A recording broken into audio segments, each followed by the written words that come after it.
People, welcome to another edition of that finger-tapping frenzy that we all know and love as WWE SuperCard.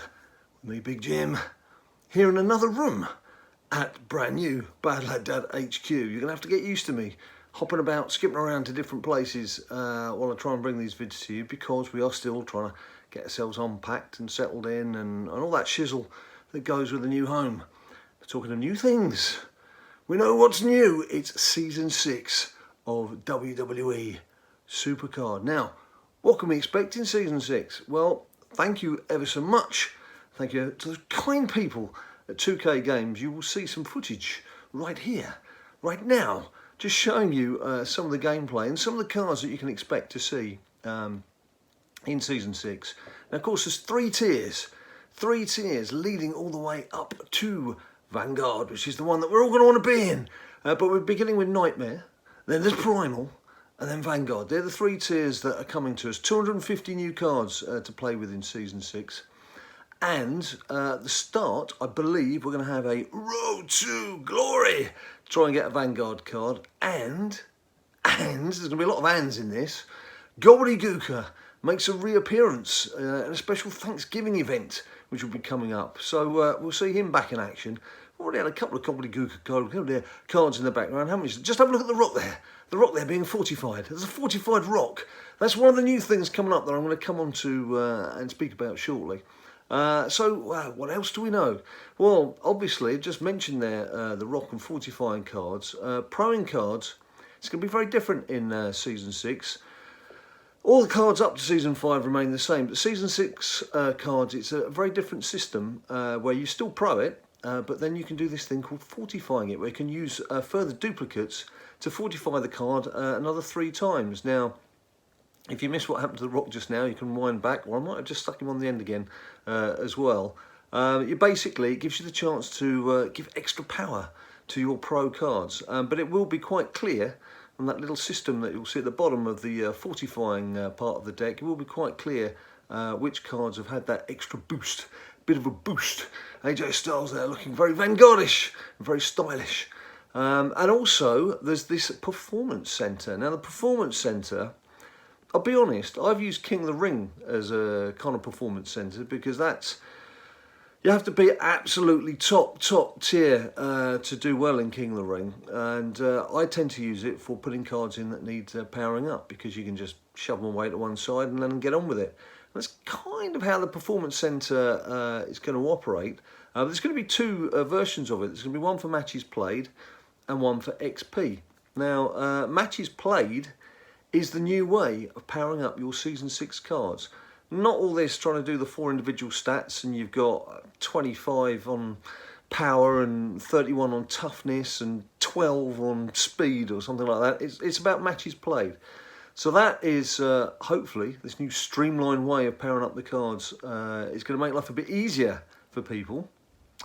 Don't know, we'll have to wait to see on that one, because we don't quite know just how far you've got to go, because of course they're talking about all these extra levels, getting up to 105, 110, sort of big levels to power up these cards that we're going to be getting. So, don't know, we'll have to wait to see just how long it takes to get things powered up, and if we do feel that it is a streamlined way, or if we feel it's a very exhausting way.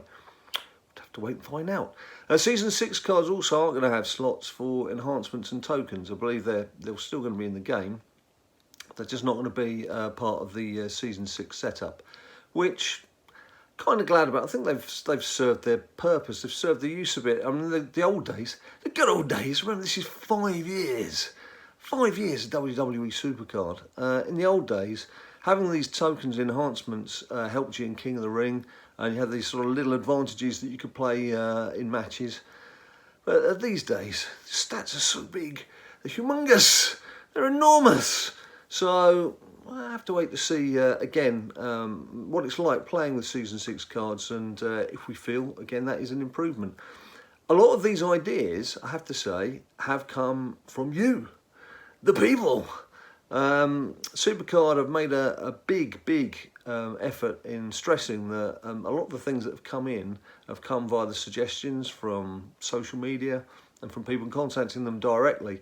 So they've claimed We get to see it, but they've claimed that they've done their best to follow some of our better suggestions and obviously chuck in a few sparkling ideas of their own. So, looking forward to getting my hands on Season 6. Very much looking forward to getting my hands on Season 6, but just have to wait for a few days, aren't we? Have to wait for a few days. But anyway, look, the footage you can see in the background, again, a lot of it is just gameplay matches, so you can see some of the new cards in action. I've done my best to try and throw in some of the better cards so you can see what they look like. And there is also a little clip of someone in the performance centre having a little bash on a bag, as you do when you're in training. What else have we got? Player profiles. Player profiles are going to be improved. There's going to be a little player activity panel, and that's going to tell you just how active your opponent is in the game itself. Again, I don't know whether this is going to be some sort of bar chart, or it's going to say how many hours you've played in the week, or how many games you've played in total, or what have you, or how they're going to do that. But it should give you a better idea of, one, your opponent, as I say, but two, if you're looking at getting new recruits for your team, and you've got someone coming in saying, oh, I play every event, I do this, I do that, and you look at their activity panel and they've been asleep for the past week, you'll know. You'll be able to see. You'll be able to catch them out. So that should help you when you're building your team. And you will be building your team because teams are going to get bigger. They're going to get bigger and better in Season 6. You're going to have 20 people in your team now. Now, 20 people, it's a big increase. It's double, for those of you good at maths. But there's also something else that's new, and you'll be able to start 2 team battlegrounds at the same time or at separate times, whatever, by splitting yourselves into 2 groups.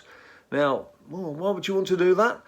One of the main reasons is, take our team, Team BadLadDad, for example. We've got about 50% of our players are in the States and 50 players are based in the UK. You could split yourselves into basically into your 2 nations and have people playing at different times. You could decide that you've got 8 players who are extremely active and you want them to head up one of the teams because they want to be churning through their team battlegrounds, and you've got other players who perhaps can only play at certain times, so you'll stick them into a different group. It just opens up all these possibilities, so it should be exciting. It should make life as a team leader a bit more interesting as well. A few things to tackle there. What else have we got?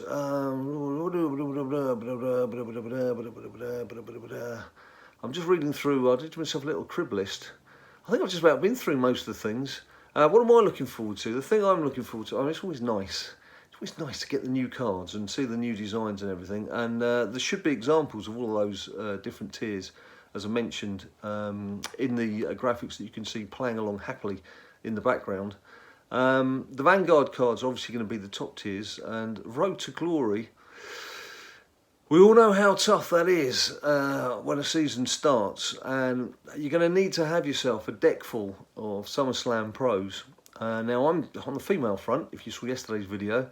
It's happy days on the female front. I've got a full fledgling crew of SummerSlam 19 females in action. Males, I've got 7 cataclysms to kick out, but I've got 5 SummerSlam 19 pros that I need to finish off and work on. So I need to get those in as quickly as possible because I do want to be trying to get that first Road to Glory card. I don't know just what you're going to need deck-wise to get yourself into the top tier. I don't know if anyone is going to automatically go into the top tier. I don't know if it's perhaps going to stick you in the middle tier, even if you have got a SummerSlam plus deck. I don't know, not sure, not quite. You can never tell with these cat daddy people, can you? You can never quite tell what they've got up their sleeve. Sometimes you get into these new seasons and they make it a bit easier for people to just break themselves in. Other times they make it flipping difficult with a capital F. So as I say, we'll have to wait to see.